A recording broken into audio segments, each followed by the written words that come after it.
મૈત્રી જેવી હોય તેવો વ્યવહાર હોય, કોઈની સાથે પાણીનો વ્યવહાર હોય, કોઈની સાથે ચાનો વ્યવહાર હોય, કોઈની સાથે ચા નાસ્તાનો વ્યવહાર હોય અને કોઈની સાથે જમવાનો વ્યવહાર હોય. અમારી સાથે તમારો વ્યવહાર કેવો?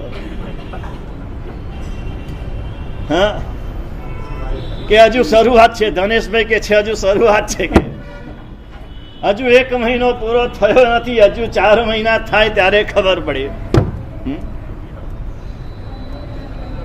પેલો હજુ બહાર નીકળ્યો ત્યાં સામેથી એની કેબિન હતી ને દવાખાનાથી બહાર નીકળ્યો ત્યાં સામેથી એક સ્ટ્રેચર ઉપર એક ભાઈને લઈને આવ્યા, દાખલ થયા.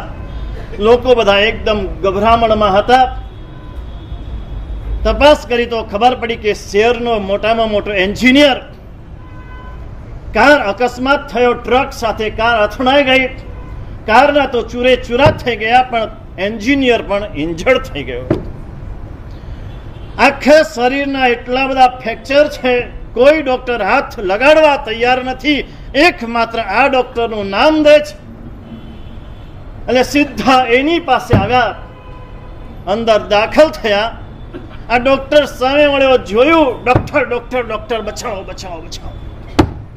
એની પત્ની એની સાથે છે, એનો મોટો ભાઈ એની સાથે છે, એનો મિત્ર એની સાથે છે. દુઃખમાં તમારી સાથે કોણ રહે છે તે મહત્વનું છે.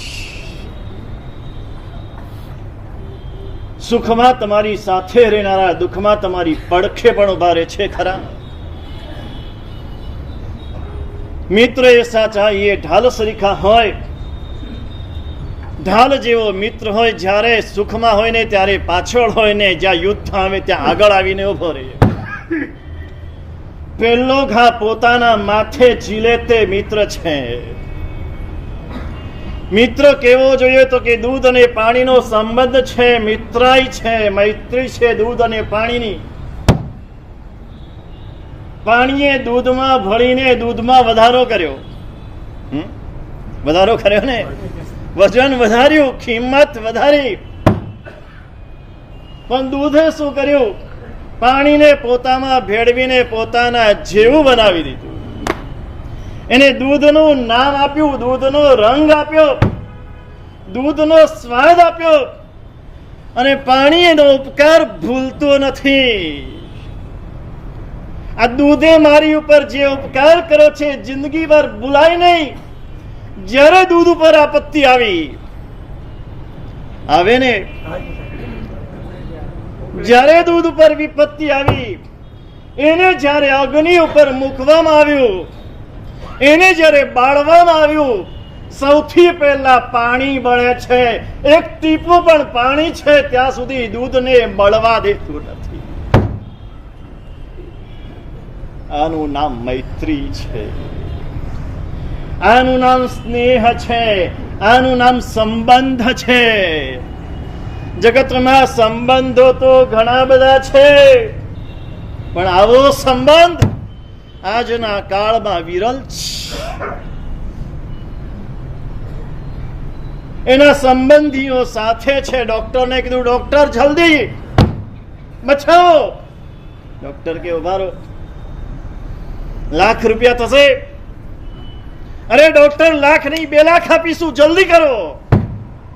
ઉતાવળમાં છે એનો ભાઈ, એનો મિત્ર, એની પત્ની જોડે છે, રડી રહી છે, આંસુ સારી રહી છે, હિબકા ભરી રહી છે.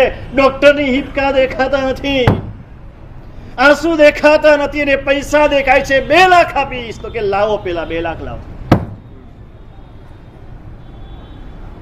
તો કે પૈસા અત્યારે તો ક્યાંથી હોય, તમને કાલે લાવીને આપીશું, આ રસ્તામાંથી આવ્યા છીએ.